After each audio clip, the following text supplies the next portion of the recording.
Hello guys, welcome back to my channel. আজ আমি চলে এসেছি একটা অন্নপ্রাশন বাড়ির খাওয়া দাওয়ার মেনু নিয়ে। তো আমি গিয়ে প্যান্ডেলে বসে পড়েছিলাম। ফার্স্ট দিয়ে দিয়েছিল পাতা আর একটা জলের বোতল, তারপর এক কুচো লেবু আর দিয়ে দিল ভাত। তারপর দিয়ে দিয়েছিল শাক ভাজা। শাকটা বেশ বাদাম দিয়ে করেছিল, শুকনো ভাতের সাথে বেশ সুন্দর লাগছিল। তারপরই চলে এসেছিলো শুক্তো।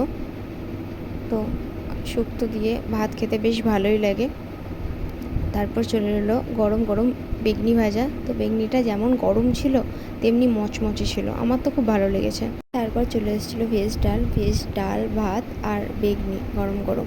আমার তো খুব ভালো লাগে, কার কার এই কম্বিনেশনটা ভালো লাগে জানিও। তাই ভেজ ডালের সাথে আর বেগনি দিয়ে একটু খেয়ে নিলাম। তারপর দিয়ে দিয়েছিলো ফ্রাইড রাইস আর চিকেন কষা।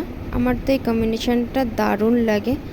চিকেনটা সফট আর খুব জুসি ছিল, তাই আমি আরেকবার নিয়ে নিয়েছিলাম আর বলেছিলাম বোন পিস দিতে।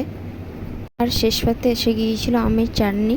এই গরমকালে টকটক আমের চাটনি আর সাথে দিয়ে দিয়েছিল পাঁপড়। আর আমার মতো পাঁপড়ের সাথে চাটনি মাখিয়ে খেতে কে কে পছন্দ করো কমেন্টে লিখতে ভুলো না।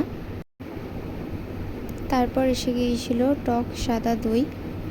তো গরমকালে এটাও খুব ভালো লাগে আমার।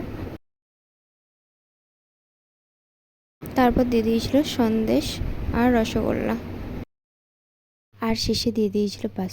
তো ভিডিওটা ভালো লাগলে লাইক কমেন্ট শেয়ার আর সাবস্ক্রাইব করে দিও। টাটা।